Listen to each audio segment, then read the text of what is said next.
Agri-Challenge, le magazine de l'entrepreneuriat agricole et du développement durable. La Banque agricole du Niger, Bagri, sponsor officiel d'Agri-Challenge. Bagri, nous œuvrons pour votre autonomie. Chers téléspectateurs, très ravis de vous retrouver dans Agri-Challenge, le magazine de l'entrepreneuriat agricole et du développement durable. Un magazine que vous suivez sur les télévisions Africable et Bonferré. Alors, connaissez-vous une bonne alimentation? Connaissez-vous aussi l'importance d'une alimentation diversifiée? Savez-vous que votre alimentation doit être équilibrée et adaptée à votre organisme? Connaissez-vous la qualité nutritive des aliments que vous consommez? Quels sont les aliments les plus riches en vitamines et en sels minéraux disponibles sur le marché? Connaissez-vous les produits locaux fortifiés? Pour répondre à ces questions, nous vous proposons une édition spéciale de l'émission Agri-Challenge consacrée à l'importance d'une alimentation équilibrée et diversifiée contenant des produits locaux fortifiés. Nous verrons dans cette émission comment la qualité de notre alimentation nous permet de rester en bonne santé, permet aux enfants d'avoir une bonne croissance et aux personnes âgées de rester actives. Nous parlerons également du lien entre l'amélioration de la qualité nutritionnelle de nos aliments locaux et le développement du secteur agricole. Cette émission est réalisée en partenariat avec le projet de fortification des produits alimentaires transformés FOPAT, mis en œuvre par le GRED et les PAM, financé par l'Union européenne et la Principauté de Monaco. Restez avec nous, chers téléspectateurs, pour 30 minutes d'édition spéciale sur la bonne alimentation et les aliments locaux fortifiés. A tout de suite. Agri-Challenge.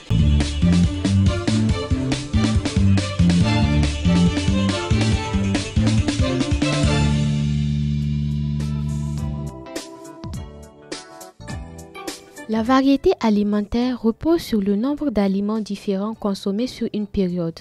Au Niger, selon les données de l'enquête SMART 2020, la malnutrition chronique, caractérisée par un retard de croissance, touche 45,1% des enfants de 6 à 59 mois. Elle est largement au-dessus du seuil d'alerte de l'OMS qui est de 30%. Ces différentes formes de malnutrition peuvent entraîner des séquelles irréversibles à l'âge adulte, augmentant les risques de développer des maladies en affaiblissant le corps. Aussi, 46% des femmes sont anémiques avec une prévalence élevée chez les femmes enceintes de 59%. La proportion de femmes présentant une déficience énergétique chronique est de 16%, celle accusant une surcharge pondérale est de 14%. Cet état de fait pourrait conduire à des maladies pour tous les membres, y compris les malnutritions. En Afrique, les habitudes alimentaires sont souvent orientées vers des aliments gras ou sucrés. Au Niger, les habitudes alimentaires sont généralement basées d'ordinaire sur un plat glucidique qu'accompagnent des soupes, des assaisonnements et des sauces. Selon ma compréhension, les aliments faciles à digérer sont meilleurs pour la santé que les aliments lourds. Personnellement, je préfère consommer des aliments légers.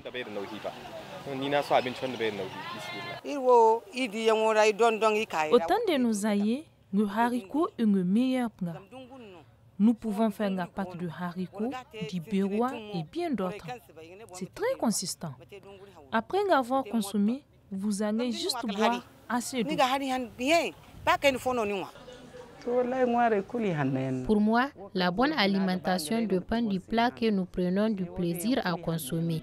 Aussi, je pense que les plats traditionnels comme la pâte de maïs et la sauce courette contiennent assez de vitamines.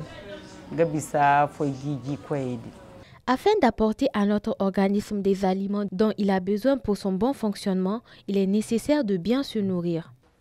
Si nous mangeons, c'est pour apporter à notre organisme des aliments nécessaires pour son fonctionnement.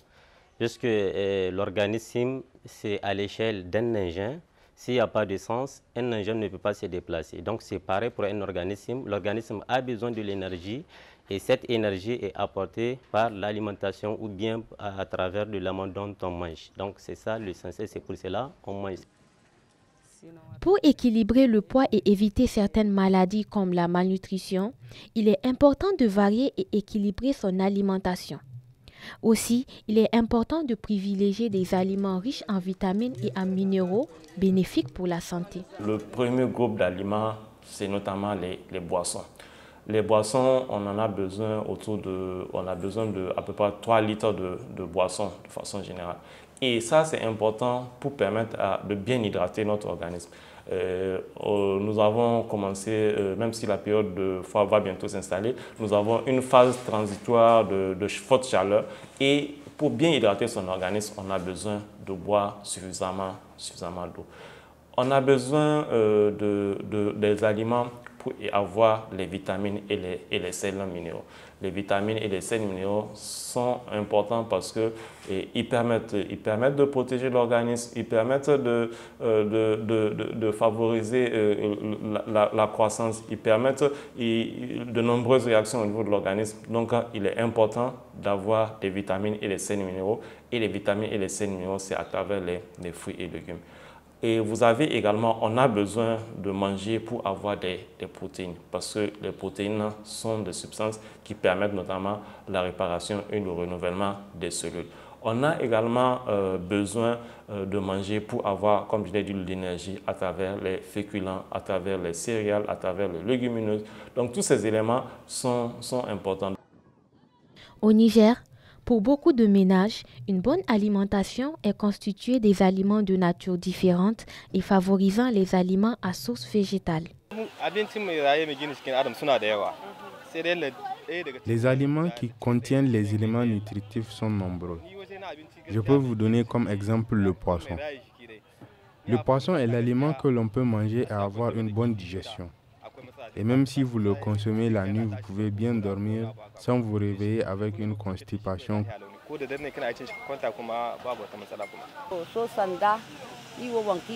Pour moi, les aliments qui contiennent des éléments nutritifs sont le haricot, le sorgho, le maïs et le mil. Nous ne pouvons pas rester sans consommer ces aliments. Ils sont notre quotidien. Pour bien manger et atteindre un équilibre nutritionnel, il est nécessaire de surveiller la variété et les quantités des aliments consommés.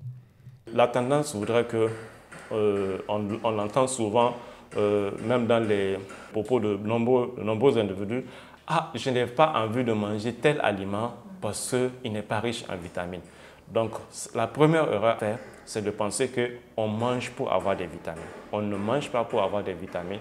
Les vitamines sont importantes, mais les vitamines sont tout aussi importantes que les autres nutriments qui sont au niveau de l'organisme. Donc, simplement se dire, j'ai besoin de quoi? J'ai besoin d'avoir de l'eau à une certaine quantité. Il faut que j'ai cette eau-là. J'ai besoin d'avoir des fruits et légumes. Les recommandations, c'est 5 portions de fruits et légumes. Il n'est pas obligé, comme je l'ai dit, d'aller vers les fruits et légumes qui sont chers. Nous avons nos fruits et légumes locaux qui sont à moindre prix.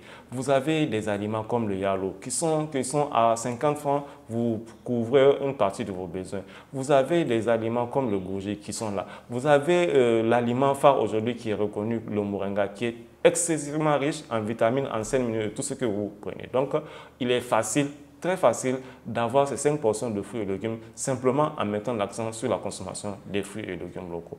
Il faut également, comme je l'ai dit, avoir des sources de protéines. Mais là également, on n'est pas obligé, si on n'en a pas la possibilité, d'acheter de la viande. On a des sources de protéines. On a le niébé. Le niébé est riche en protéines, tout comme les poissons et les œufs. Donc, en plus des protéines également, comme je l'ai dit, il faut également tous les éléments nutritifs. Il faut simplement se dire que les aliments qui sont autour de moi, je dois les classifier. Je sais que j'ai besoin de boissons une certaine quantité. Je sais que j'ai besoin de fruits et légumes d'une certaine quantité. Quels sont les fruits et légumes de ma localité qui sont disponibles au mois X? Après cela, il faut que je me dise, est-ce que j'ai besoin de féculents? Ça ne pose pas de problème parce que les céréales, c'est la principale source de l'alimentation. J'ai besoin également d'avoir des sources de protéines. Là, j'ai évoqué le fait qu'on n'est pas obligé d'acheter que la viande, on n'est pas obligé de manger que le poisson. On a d'autres sources alternatives, notamment les légumineuses. On a également besoin d'avoir des aliments qui contiennent des produits laitiers qui vont nous apporter des éléments comme le calcium. Donc, on a également les corps gras et les graisses. Mais simplement, lorsque on cherche un équilibre, il faut éviter de manger trop de graisse animale parce que trop de graisse animale peut avoir un effet sur la survenue des maladies cardiovasculaires. Agri-Challenge. Selon le nutritionniste Murtala Ibrahim, pour bien manger, nous devons choisir des aliments que nous aimons et qui apportent tous les nutriments dont nous avons besoin pour bénéficier d'un esprit sain dans un corps sain. Il faut savoir choisir l'aliment à manger et comment.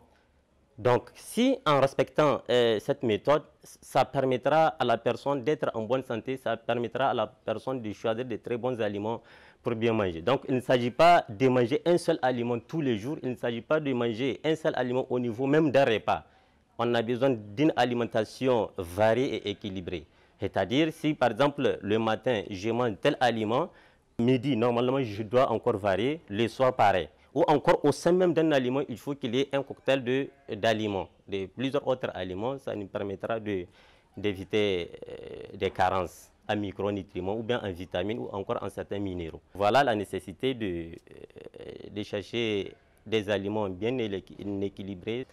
Par exemple, ce que nous avons l'habitude de manger, genre frites accompagnées de quelques morceaux de viande et autres, c'est extrêmement important aussi. Qui dit frites dit des glucides, puisque c'est de l'amidon que la pomme de terre amène. Et de l'autre côté, la viande contient, il y a des lipides, il y a également de la protéine. Donc, vous voyez, vraiment, c'est une combinaison qui peut apporter suffisamment de nutriments aussi. Mais quand même, ça serait difficile qu'on dise, voilà un repas qu'on doit manger chaque jour. Là, ce n'est pas extrêmement, ce n'est pas très prudent. Ce qui est important, c'est surtout de varier. C'est une question de moyens parfois, mais aussi c'est une question d'éducation nutritionnelle. Si on arrive à avoir suffisamment d'informations sur les produits que nous consommons, sur les produits locaux, vraiment ça nous permettra d'éviter certaines maladies nutritionnelles. Au Niger, compte tenu des habitudes alimentaires et aussi du pouvoir d'achat des ménages, une grande partie de la population a du mal à varier et équilibrer son alimentation. Cette situation favorise le développement de plusieurs maladies comme la malnutrition et les carences, les maladies cardiovasculaires, l'hypertension et le diabète. Le premier élément qui empêche à ce qu'on soit dans une situation d'équilibre alimentaire, il y a une forte méconnaissance. Aussi le contexte. Le contexte fait que le Niger est un grand producteur de céréales, notamment le mil, notamment le sorgho, notamment le maïs. On dit qu'une alimentation équilibrée, il faut que les céréales représentent autour de 50 à 55%. C'est-à-dire que 50 à 55%. Mais lorsqu'on fait l'analyse, on se rend compte qu'à peu près la quantité de céréales que nous consommons, ça représente les 3 quarts, autour de 60, c'est-à-dire que 75%. Donc c'est pour dire simplement que il y a le fait que dans notre contexte, on mange beaucoup de céréales et ça fait qu'on ne peut pas être dans l'équilibre. Même s'il y a une méconnaissance, il y a aussi la pauvreté qui fait que certains aliments qui sont utiles ne sont pas accessibles. Le Niger est l'un des pays qui enregistre un taux élevé de malnutrition. Le non-respect d'une alimentation variée et équilibrée est aussi l'une des causes de ce taux de malnutrition. Il faut que les gens comprennent ce qu'ils mangent. Lorsque ce n'est pas bien varié, le problème c'est quoi? Là, c'est les maladies nutritionnelles qui vont siéger dans l'organisme de la personne, genre la tension, genre diabète, etc., etc. Parce que quand on n'arrive pas à manger de manière variée, si on s'intéresse uniquement à un seul type d'aliment, c'est comme si c'est le même élément que nous apportons à notre organisme.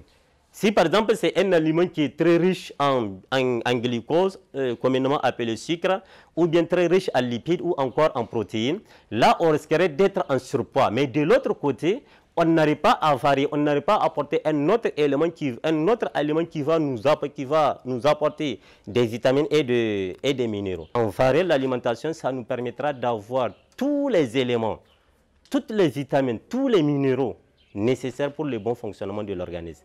Et sans ça, on risquerait de souffrir des maladies, soit les maladies chroniques, genre tension, diabète et autres, ou encore on risquerait d'être en sous-poids. Et généralement, nous, ce qui nous concerne surtout ici au Niger, dans d'autres pays, leur problème, ils mangent en excès jusqu'à être en surpoids. Alors qu'ici, généralement, c'est le contraire. Les gens n'arrivent pas à bien manger comme ça se doit et ils se retrouvent dans l'autre type de malnutrition par défaut. Au-delà de consommer des aliments variés et équilibrés, il est nécessaire de consommer des aliments qui ont subi un apport de nutriments à des niveaux plus élevés. La fortification des aliments est l'une des approches valables et utiles pour soulager les carences spécifiques en vitamines et ou en minéraux. Les produits fortifiés, en réalité, sont des produits alimentaires. En général, on regarde les produits de consommation courante, donc des produits qui sont consommés par une bonne partie de la population. Et on essaie de mettre sur ces produits alimentaires des fortifiants, donc des vitamines et des sels minéraux, pour permettre soit de prévenir un problème alimentaire au sein des populations.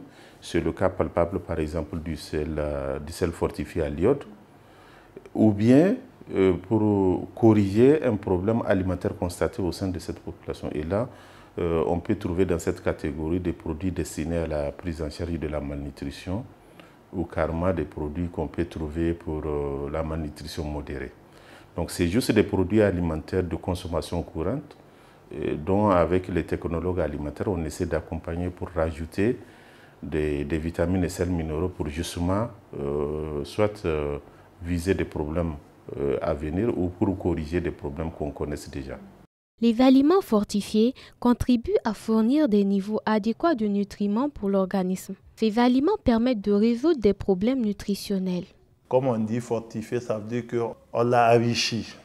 Quand on prend un produit non fortifié, ça veut dire que c'est un produit couramment qu'on utilise et que la consommation de ces produits nous a amené peut-être à développer certaines carences que nous corrigeons avec des produits fortifiés. Donc la différence est claire que ce produit a été enrichi avec des substances qui lui manquent pour permettre de répondre à des besoins nutritionnels. Dans le cadre du projet FOPAT, dont le PAM est lead, on accompagne des produits alimentaires de consommation courante. Donc ça, c'est destiné à toute la famille.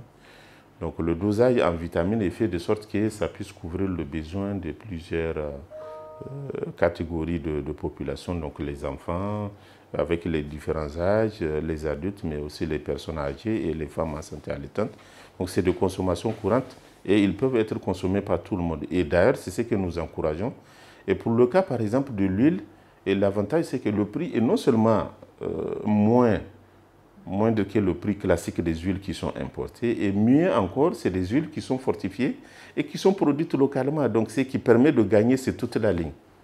Donc, l'idée, c'est justement faire de sorte que ces aliments rentrent dans les mœurs alimentaires et que ces aliments produits quelque part au Niger puissent se retrouver dans toutes les localités à un prix abordable pour permettre justement aux populations de mieux prévenir la malnutrition. Alors en général, ce n'est pas des produits qu'on peut reconnaître à l'œil nu. Donc l'idéal, de plus en plus c'est ce qui est recommandé, c'est de regarder les emballages quand on prend. Et ça c'est valable pour tout produit manufacturé.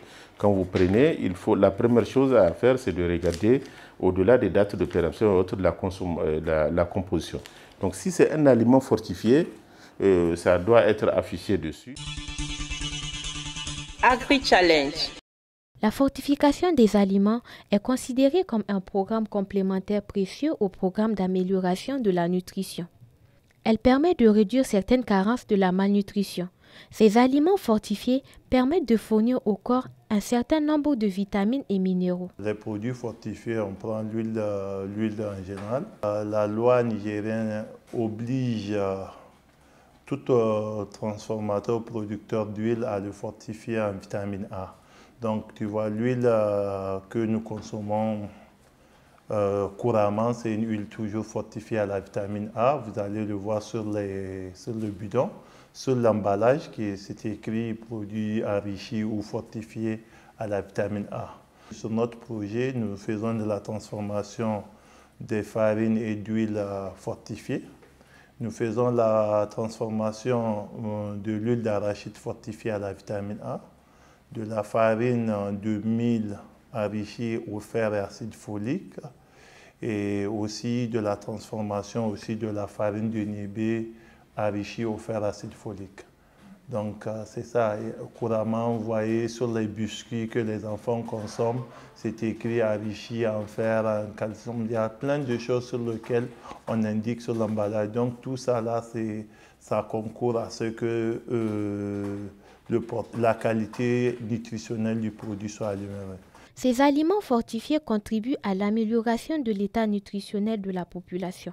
Aussi, ces aliments sont accessibles à toutes les bourses. Les produits fortifiés peuvent être consommés par tous les membres, mais il y a des indications.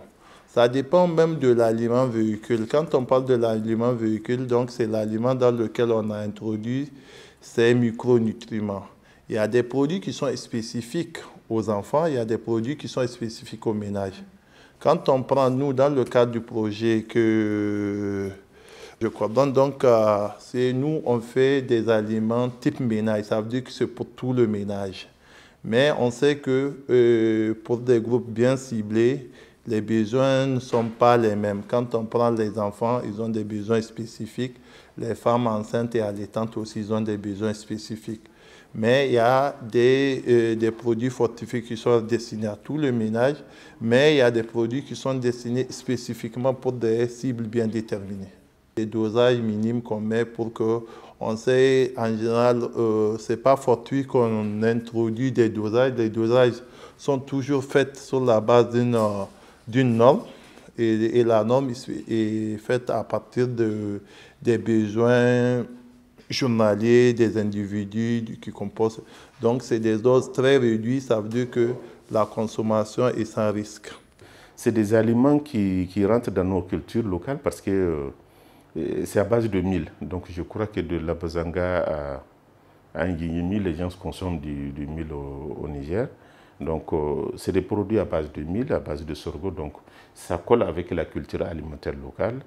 Et deuxièmement, elles sont de fabrication, elles sont faciles à préparer.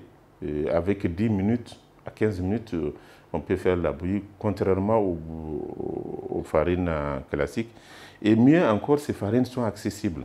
Grâce à l'appui de plusieurs institutions, les transformatrices nigériennes fortifient également certains de leurs produits.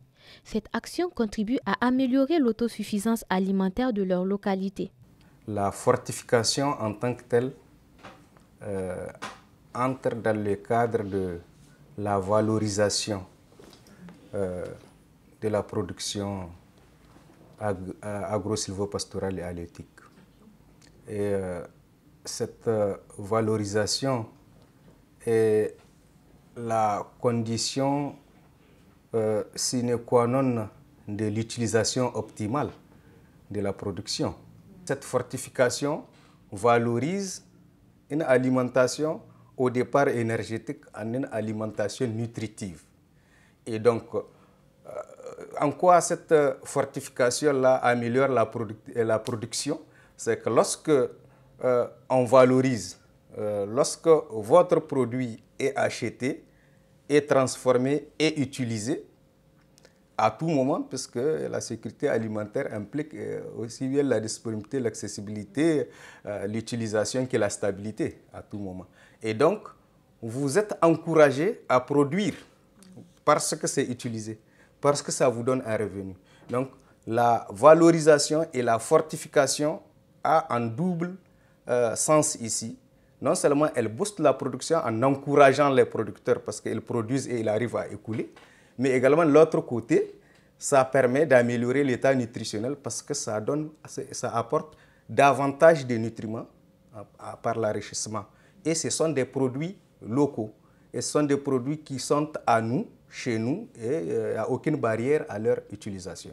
La consommation d'une bonne variété d'aliments joue un rôle majeur dans la compensation de ce qu'on appelle le double fardeau de la malnutrition selon la FAO. Ainsi, la consommation de fruits et légumes et plus généralement la consommation d'une plus grande variété d'aliments d'origine végétale fournit la plupart des vitamines et minéraux. L'adoption d'une alimentation diversifiée et équilibrée contenant des produits locaux fortifiés permettrait aux personnes âgées de rester actifs, aux enfants de grandir et devenir des adultes productifs et aux futures mères d'avoir des bébés en bonne santé. Agri-Challenge.